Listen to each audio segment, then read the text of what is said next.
Туугандар, бул чыгарылышты күрүп салбай башынан аягына чейин көрүп берип коюңуздар. Бизге кайрылган апа. Алты баламды жерге бергенмин. Бир туугандарым катар эле өлүп көмүп атат. Bundan başta эки акам өлгөн болчу. Андан кийин эки акам өлгөндөн кийин апам өлүп берди. Апамдан кийин дагы бир акам өлүп берди. Азыркы күндө колунда 3 бала, жашаган жери резиденциянын жанындагы паркта кичинекей чатырды тигип алып күн кечип келаткан экен. 18 күндөн бери.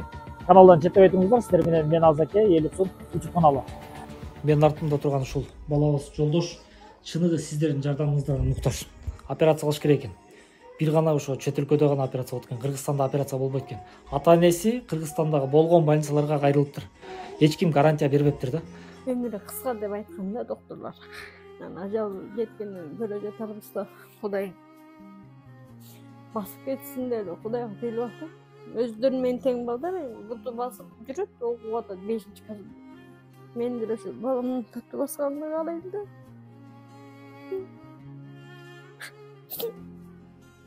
Көрөрмөндүр барып деп чыкты. Багыш кыйын.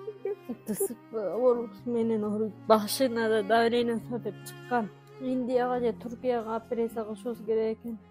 Бутуна бирдеме коет экен да.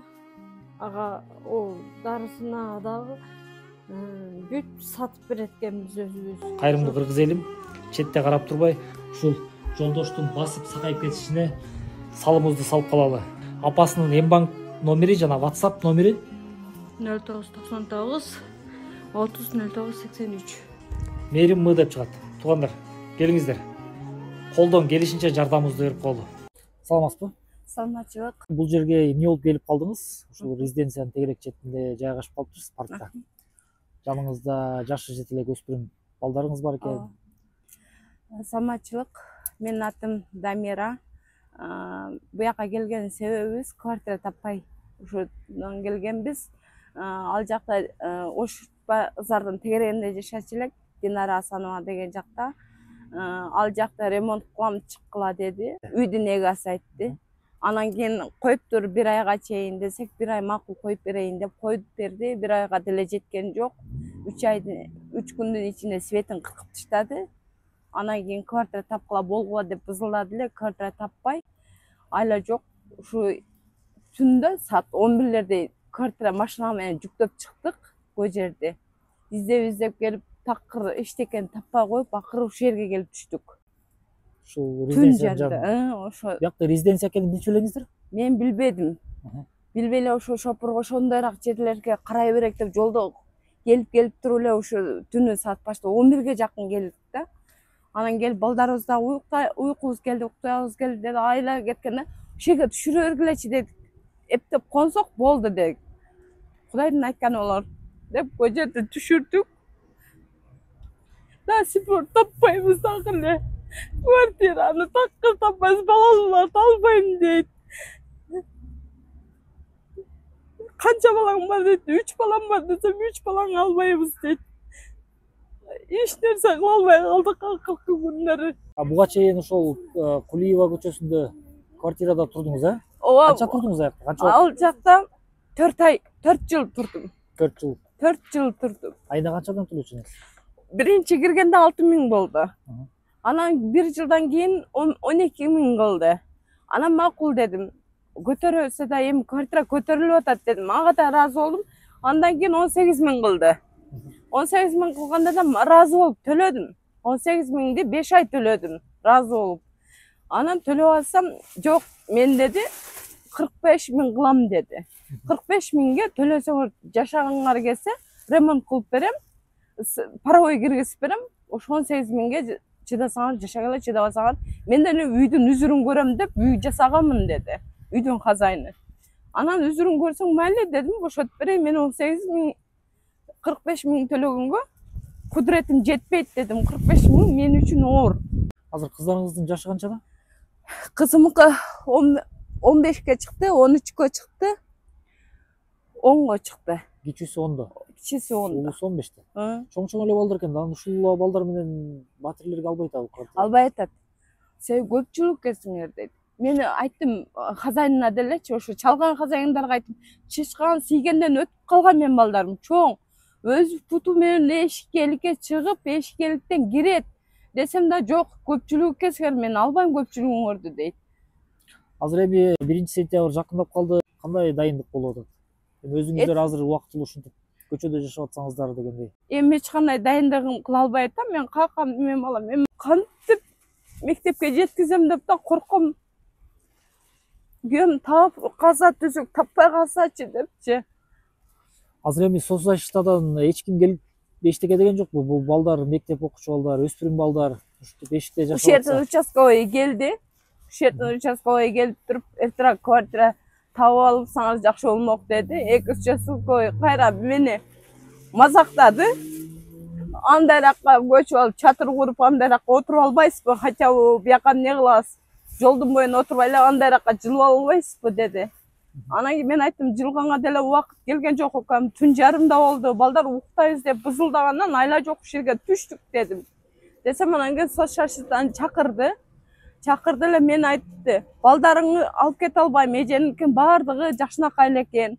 Балдарын бага турган эле экен. Мен эч жакка алып кете албайм балдарын. Просто эжесиникине апарып коюп коебуз. Бир жумага болсо да бир жума квартира тапкычаңы туруп турат эжесинин үйүнүн колунда. Деди, ага чейин жок, чыкпады квартира. Айла жок, кайра балдарды ал жерде кичинекей эле эжемдин комнатасы. Өз 4 баласы менен жашайт, күйөөсү жок, өлүп калган күйөөсү. Анан кой эжеме да орлук түшпөсүн деп кайра алып келдик балдарды. Кой өзүбүз карайык деп. Ошо менен квартира азыр чалсак эле канча адамсыңар деп айтат. Анан ушундай 5 адамбыз десек эле жок, көпчүлүгү келсең мен албайм деп айтат. Отказ кылат бардык жактан эле. Эң алды эле 45 000, 28 000 дейт квартиралардын бардыгы элечи. Анан күйөөм мынтип ооруп калса мен анча акчаны таба албай калам да. Хотя күйөөмдүн кичине жери болсо деле ошко кетип калып, ошо жерге бир кичинекей комнат болсо да куруп алат элем да. Ошонусу да жок болуп атпайбы? Өзүм бир туугандарыма айтайын десем, бир туугандарым катар эле өлүк көмүп атат. Bundan başta 2 akam өлгөн болчу. Андан кийин 2 акам өлгөндөн кийин апам өлүп берди. Апамдан кийин дагы 1 акам өлүп берди. Эртең 18-inde, 16-сында жылдык. Ага деле бара албадым. Ошентип коюп отурам. Жолдошуңуздун туугандары барбы? Туугандары бар, кабар албайт. Даже апасы өлгөндө жакында майда өлдү апасы. Больницада өзүм карап жаттым. Gelip bir tuğanları biri de basıp gelgen çok. Oşanı da naraqtan karız, beraktan karız alıp apasını gömdü. Hiç kimisi yok. Kavur almaydı bir tuğanları. Daşı apasından kavur alma koydu. Özün apası ko. Özün apasından da kavur alıp balisada jatkan jerinden barıp ne oldu apa dep koygun çok. Özüm barıp özüm karap meme olasam meni kızı dep turup vraçlar kızı okşoydu. Kızına darilerdi ekonom kılıp, meme kılıp, arzan da kılıp berişti darilerdi. Arzan kılıp beren kolunda yok beçerelerken. Akırında ayttım men gelin olam, kızı olboyum. Desem, kana bala çakaları dedi vraçlar. Ana, joldoşum aldıra alбай атам dedim, Rossiyada жүргөнүndө.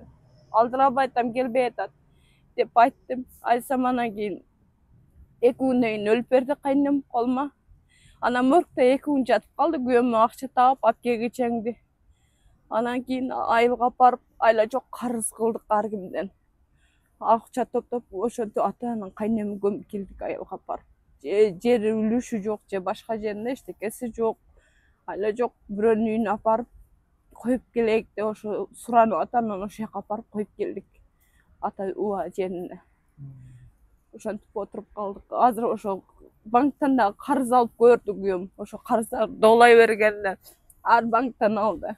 Биринен 15 000 алды, биринен 10 000 алды, биринен 70 000 алды. Төлөп берип коюп карызга баттып азыр. Банктагылар да төлөй албай калды. Банктар да ачалат. Айттык акырында көчөдө калдык мынтип коюп тургула сураныч силерден дедик. Биз акырында ушинтип баштадык. Коюп тургулачы деп. Төлөй албай калдык чынына келгенде деп.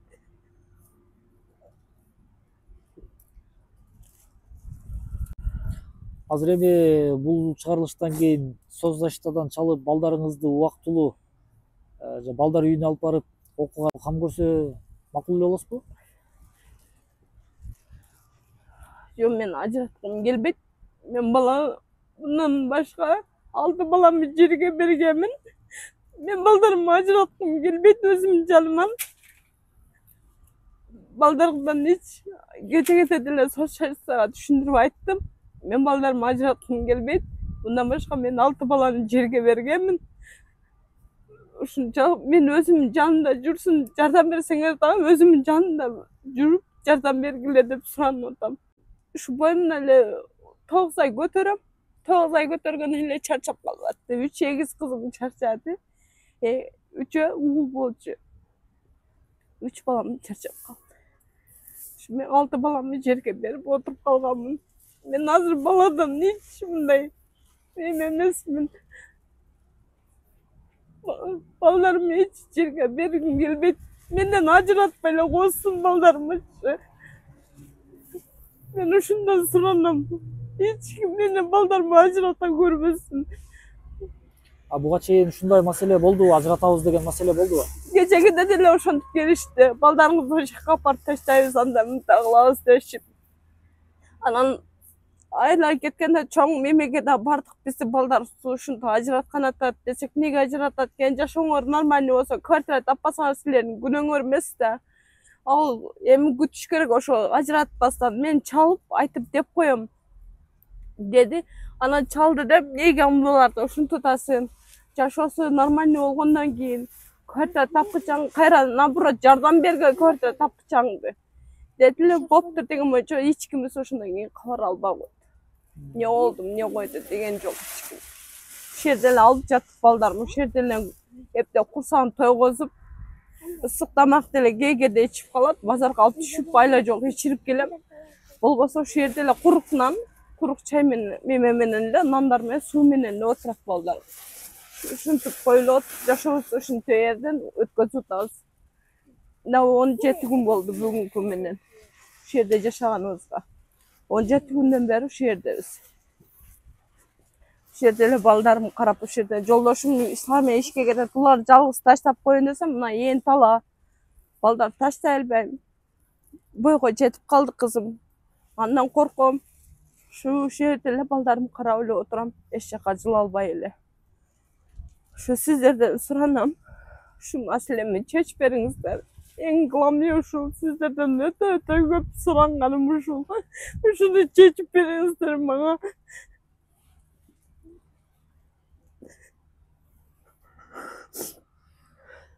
Хотя бы бир президентке кайрылат элем, хотя бы бир участковый жер болсо да, кичине бир сотик болсо да жер берсе, ушу балдарыма бир үй куруп алсам деп үмүттөнүп ошол жакта кайрылуу жөнүндө неме кылдым эле, кат жаздым эле. Кат жазсам, катымдын жообу келди. Сизге эч кандай президент чечим чыгара албайт деди.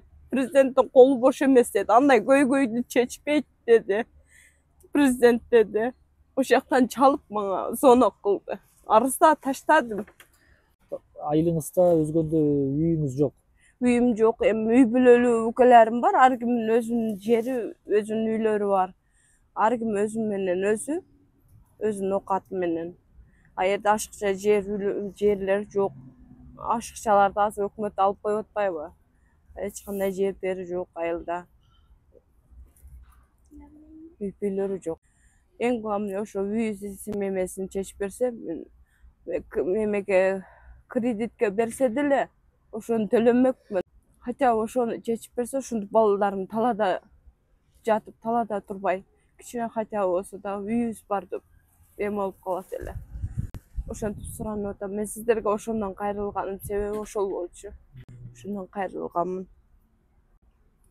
Ипотекага болсо дагы үй берсе деле. Ипотека болсо деле берсе. Аны берсе анан төлөй аласызбы? Төлөйт элек да, иштейбиз да. İşte baldarımız bir yerde bulup kalat. İşte itlek de.